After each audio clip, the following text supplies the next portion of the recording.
విద్యుత్తోనే అన్ని రంగాల అభివృద్ధి సాధ్యం. డిప్యూటీ సీఎం బట్టి విక్రమార్క కీలక వ్యాఖ్యలు.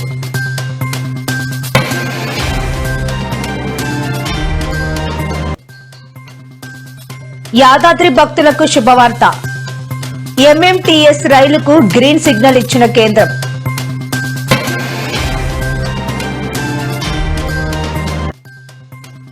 హైదరాబాద్ లో మరో 2 ఇందిరమ్మ క్యాంటీన్లు నేడు ప్రారంభించిన మంత్రి పొన్నం ప్రభాకర్.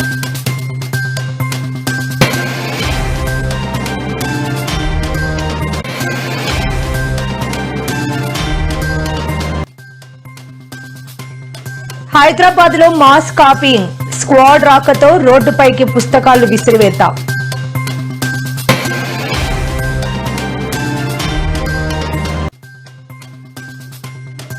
దిత్వా తుఫాను ఉగ్రరూపం, తమిళనాడుకు రెడ్ అలర్ట్. ఏపీ తెలంగాణలోనూ భారీ వర్షాలు.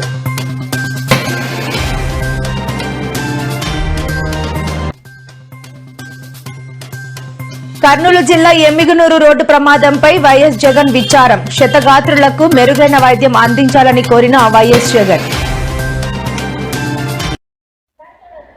రాష్ట్ర విభజన తర్వాత విద్యుత్ డిమాండ్ పెరిగిందని డిప్యూటీ సీఎం మల్లు బట్టి విక్రమార్క అన్నారు. ఇవాళ ఆయన విద్యుత్ రంగంపై పవర్ పాయింట్ ప్రెజెంటేషన్ ఇచ్చారు. ఈ సందర్భంగా ఆయన మాట్లాడుతూ రాష్ట్ర విద్యుత్ అవసరాలు తీర్చేందుకు ప్రణాళికలు సిద్ధం చేశామన్నారు. సీఎంతో పాటు కేబినెట్ లోని సహాయచరులంతా కలిసి ఈ నిర్ణయం తీసుకున్నామని తెలిపారు. తెలంగాణను 2047 వరకు $3 ట్రిలియన్ ఆర్థిక వ్యవస్థగా తీర్చిదిద్దాలని చూస్తున్నామని అన్నారు. రాష్ట్రంలో కాంగ్రెస్ అధికారంలోకి వచ్చాక ఒకేసారి 10% విద్యుత్ డిమాండ్ పెరిగిందని తెలిపారు. 2047 వరకు 1,00,000 మెగావాట్లకు పైగా విద్యుత్ అవసరం అవుతుందని స్పష్టం చేశారు. Why power is important? A development సంబంధించినటువంటి ఎకానమీ అయినా పూర్తి స్థాయిలో అభివృద్ధి చెందాలి అంటే అన్ని సెక్టర్స్ అనుకున్న స్థాయిలో అభివృద్ధి చెందాలి. ఉదాహరణకి మ్యానుఫ్యాక్చరింగ్ సెక్టర్ కానీ, సర్వీస్ సెక్టర్ గాని, అగ్రికల్చర్ సెక్టర్ గాని, ఉత్పత్తి రంగాలు. ఈ ఉత్పత్తి రంగాలు పెద్ద ఎత్తున అభివృద్ధి చెందితేనే వాటి ద్వారా ఉత్పత్తి భారీ స్థాయిలో పెరిగి రాష్ట్ర జిఎస్డిపికి ఉపయోగపడుతుంది. తద్వారా మన ఎకానమీ ఆశించిన స్థాయిలో ఎదుగుతుంది. వీటన్నిటి కూడా మ్యానుఫ్యాక్చరింగ్ సెక్టర్ కానీ, ఉదాహరణకి industries, business, services, technological, robotic, smart devices, ఆ సర్వీస్ సెక్టర్ లో infrastructure, hospitals, transportation, water supply, అట్లాగే అగ్రికల్చర్ సంబంధించి వీటన్నిటికి కూడా పవర్ అనేది అత్యంత ప్రధానమైనటువంటి అంశం. ప్రతి ఉత్పత్తి రంగానికి ఎనర్జీ పవర్ అందిస్తే తప్ప ఉత్పత్తి రాదు. సో దానికోసమే మనం ఆలోచన చేయాలి. ఈ కన్జంప్షన్ ఆఫ్ కంపారిజన్ తీసుకుంటే ప్రపంచంలో మనం తెలంగాణని ప్రపంచ స్థాయిలో ఉన్నటువంటి నగరాలతో అభివృద్ధి చెందాలని ఆశిస్తున్నాం కాబట్టి దాని కన్జంప్షన్ ఎట్లా ఉంది, మంది ఎట్లా ఉంది కూడా ఒకసారి మనం అందరం తెలుసుకోవాలి. ఉదాహరణకు యునైటెడ్ స్టేట్స్ తీసుకుంటే పర్ క్యాపిటల్ ఎనర్జీ కన్జంప్షన్ బాగా అభివృద్ధి చెందినటువంటి భూతల స్వర్గం అని మనం చెప్పుకుంటాం. దాంతో మనం పోటీ పడటం కోసం ప్రయత్నం చేస్తున్నాం. 12,550 United states 12,000, Japan 7,000, China, Germany, ఇటువంటి దేశాలతో మనం పోటీ పడటం కోసం ప్రయత్నం చేస్తా ఉన్నాం. ఈ 2049 ఈ స్థాయిలో పోవటానికి పెంచుకోవాల్సినటువంటి అవసరం కూడా ఉంది. Power demand projections. ఈ పవర్ డిమాండ్ అసలు జనరల్ గా మన రాష్ట్రంలో ఎలా ఉంది? గత 10 సంవత్సరాల నుంచి ఈ రాష్ట్ర విభజన జరిగిన తర్వాత, రాష్ట్ర ఆవిష్కరణ జరిగిన తర్వాత డిమాండ్ ఎలా ఉంది అని చూస్తే 2014 నుంచి ఫర్ ఎగ్జాంపుల్ 2018-19 వరకు దాని డిమాండ్ 14.2% గా గ్రోత్. ఇది యాక్చువల్స్ అంటే గతంలో ఎట్లా గ్రోత్ ఉందో ఇది ఊహాజనితమైంది కాదు, లేకపోతే మనం ఎస్టిమేషన్ చేసేది. గతంలో ఇట్లా గ్రోత్ వచ్చింది. ఆ తర్వాత 2020 యాదాద్రి భక్తులకు కేంద్ర ప్రభుత్వం శుభవార్త చెప్పింది. హైదరాబాద్ నుంచి యాదగిరిగుట్ట వరకు ఎంఎంటీఎస్ రైళ్లను నడిపేందుకు చర్యలు చేపడుతున్నామని కేంద్ర మంత్రి జి కిషన్ రెడ్డి తెలిపారు. ఈ ప్రాజెక్టుకు అవసరమైన నిధులు ఇప్పటికే మంజూరయ్యాయని, త్వరలోనే పనులు ప్రారంభిస్తామని ఆయన స్పష్టం చేశారు. ఈ సందర్భంగా ఆయన మాట్లాడుతూ 26 కోట్ల వ్యయంతో చేపట్టిన హైటెక్ సిటీ స్టేషన్ తొలి దశ పనులు వచ్చే ఏడాది ఫిబ్రవరి నాటికి పూర్తి అవుతాయని చెప్పారు. అనంతరం 10 కోట్లతో రెండో దశ పనులు మొదలు పెడతామన్నారు. ఉప్పల్ రోడ్లను అయితే నిర్మిస్తున్నారు అన్నమాట. వావ్, ఇది గ్రేట్ గుడ్ న్యూస్ అని చెప్పాలి.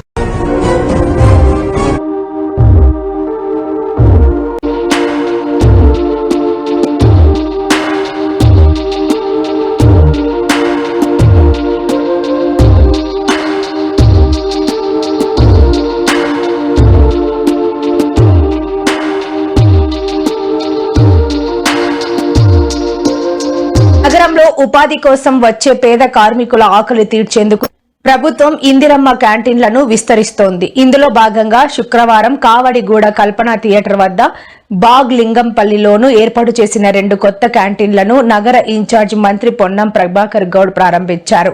ఈ క్యాంటీన్లను నిరుపేదలు సద్వినియోగం చేసుకోవాలని ఆయన కోరారు. ఈ సందర్భంగా మంత్రి మాట్లాడుతూ రాబోయే రోజుల్లో నగర వ్యాప్తంగా మరిన్ని ఇందిరమ్మ క్యాంటీన్లను ఏర్పాటు చేసేందుకు చర్యలు తీసుకోవాలని జీహెచ్ఎంసీ అధికారులను ఆదేశించారు. త్వరలోనే మహిళా సంఘాలకు వడ్డీ లేని బ్యాంకు రుణాలు ఇప్పిస్తామని కూడా ఆయన భరోసా ఇచ్చారు.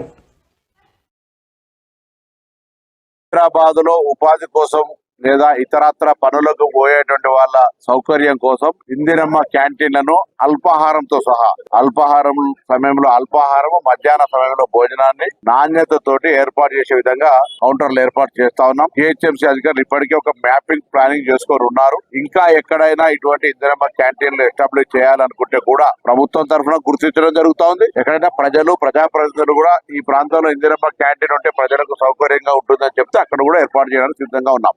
ఇందిరమ్మ క్యాంటీన్ల ద్వారా ఇబ్బంది పడకుండా ప్రజలకు ఉదయాన్నే పనికి వెళ్లేటువంటి వాళ్ళు ఇక్కడనే అల్పాహారం తీసుకోవడం, మధ్యాహ్న భోజనం తీసుకొని వారి యొక్క పనులు చేసుకునేటువంటి సౌకర్యం కలిగేస్తోంది. ఎందుకంటే హైదరాబాద్ ఉపాధి కల్పనకు సంబంధించి మెట్రోపాలిటన్ సిటీగా పెరుగుతున్నటువంటి పరిస్థితులలో ప్రజలకు సౌకర్యాలు కలిగేసే బాధ్యత ఇన్ఫ్రాస్ట్రక్చర్ డెవలప్మెంట్ తో పాటుగా సంక్షేమ కార్యక్రమాలు ఇటువంటి కార్యక్రమాలు కూడా ప్రాధాన్యత ఇస్తూ ఈ రోజు క్యాంటీన్ ఇందిరమ్మ క్యాంటీన్ సుందర విజ్ఞాన కేంద్రం దగ్గర ప్రారంభించుకోవడం జరిగింది. 5 రూపాయలకి. రాష్ట్ర రాజధాని హైదరాబాద్ నగరంలో మాస్ కాపీయింగ్ కలకలం రేపింది. పుస్తకాలు, స్లిప్స్, మొబైల్స్ ముందు పెట్టుకుని విద్యార్థులు పరీక్షలు రాస్తుండగా స్క్వాడ్ వస్తున్నారన్న సమాచారంతో ఆ బుక్స్ ను కాలేజీ కిటికీల్లోంచి రోడ్లపైకి విసిరివేశారు. మలక్పేట ఎంఎస్ కాలేజీలో ఈ సంఘటన జరిగింది. ఇప్పుడు ఈ వీడియో సోషల్ మీడియాలో వైరల్ గా మారింది. ఈ మాస్ కాపీయింగ్ నిన్న ఉస్మానియా యూనివర్సిటీ డిగ్రీ పరీక్షల సందర్భంగా జరిగినట్లు తెలుస్తోంది.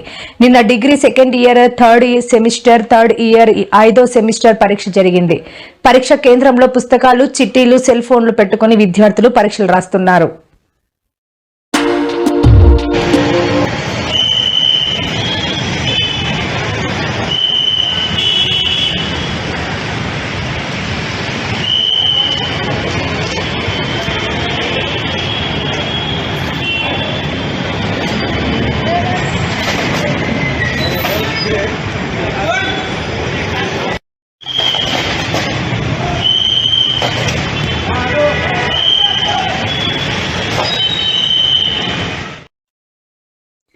కేసీఆర్ అనే 3 అక్షరాలు లేకపోతే ఇవాళ తెలంగాణ ప్రత్యేక రాష్ట్రమే లేదని బీఆర్ఎస్ వర్కింగ్ ప్రెసిడెంట్, మాజీ మంత్రి కేటీఆర్ అన్నారు.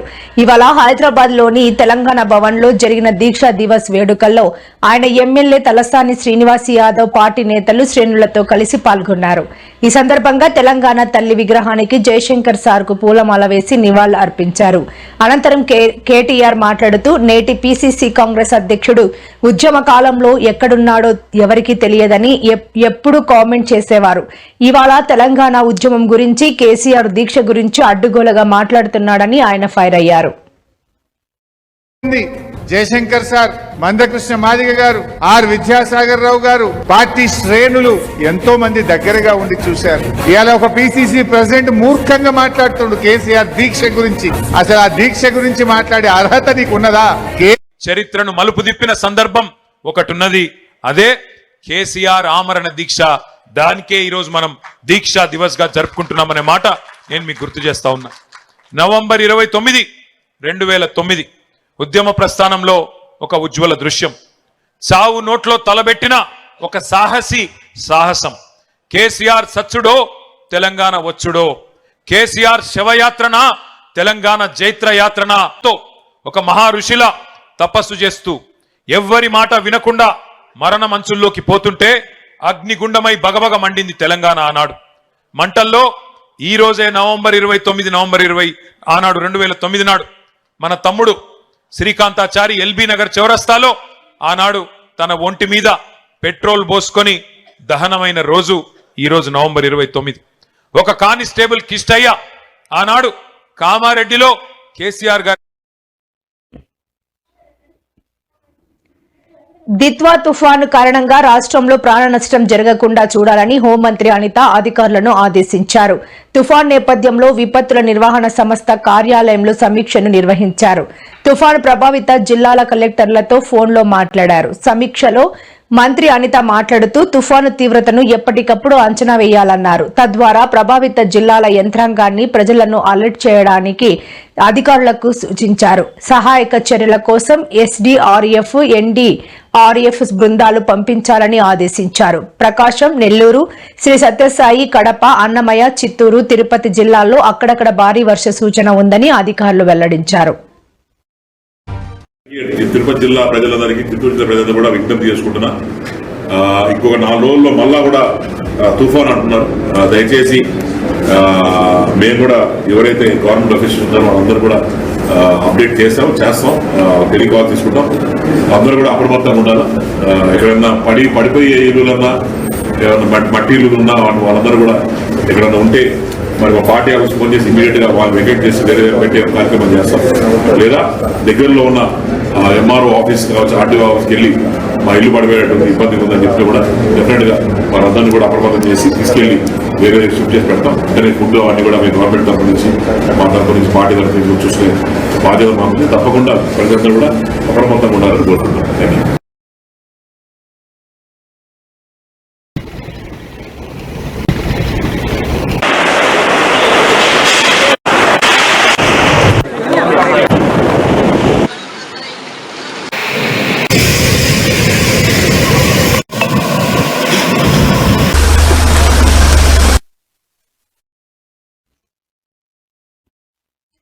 కర్నూలు జిల్లా ఎమ్మిగనూరు మండలం కోటెక్కల్ వద్ద 2 కార్లు ఢీకొని జరిగిన రోడ్డు ప్రమాదంలో 5గురు ప్రాణాలు కోల్పోవడం విషాదకరమని మాజీ ముఖ్యమంత్రి వైఎస్ఆర్సీపీ అధ్యక్షుడు వైఎస్ జగన్ అన్నారు. మరణించిన వారి కుటుంబాలకు ఆయన ప్రగాఢ సంతాపం ప్రకటించారు. మృతుల కుటుంబాలను ఉదారంగా ఆదుకోవాలని, ఆసుపత్రిలో చికిత్స పొందుతున్న క్షతగాత్రులకు మెరుగైన వైద్యం అందించాలని వైఎస్ జగన్ కోరారు.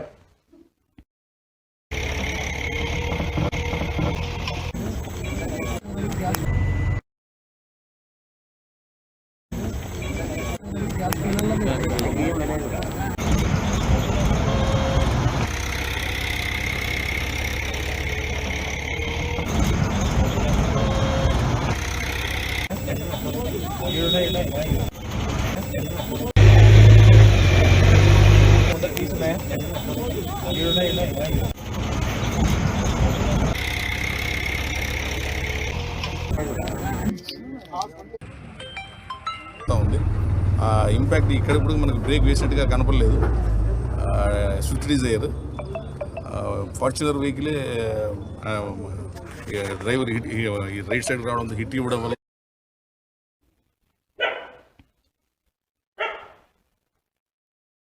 రాష్ట్రంలో దారుణమైన ఘటన వెలుగు చూసింది. ఓ వృద్ధురాలు పొలం పనులకు వెళ్లి ఇంటికి తిరిగొస్తుండగా ఊహించని ఘటన ఎదురైంది. వివరాల్లోకి వెళితే ఏపీలోని పార్వతీపురం, మన్యం జిల్లా వీరఘట్టం మండలం పాలమెట్ట గ్రామ శివారులో ఈ ఘటన చోటు చేసుకుంది. ఉదయం పొలం పనులకు వెళ్లి పగలు ఇంటికెళ్దామని బయలుదేరిన వృద్ధురాలు రాఘోలు అన్నపూర్ణ పొలం నుంచి రోడ్డుపై నడుచుకుంటూ ఇంటికి వెళుతుండగా వృద్ధురాలి మెడలో 2 తులాల బంగారం పుస్తెల తాడును ఓ గుర్తు తెలియని దుండగుడు ఎత్తుకెళ్లాడు. అంతేకాదు వృద్ధురాలు అనే కనికరం లేకుండా ఆమెకును కింద పడేసి కళ్లలో కారం జల్లి బంగారు గొలుసు లాక్కున్నాడు.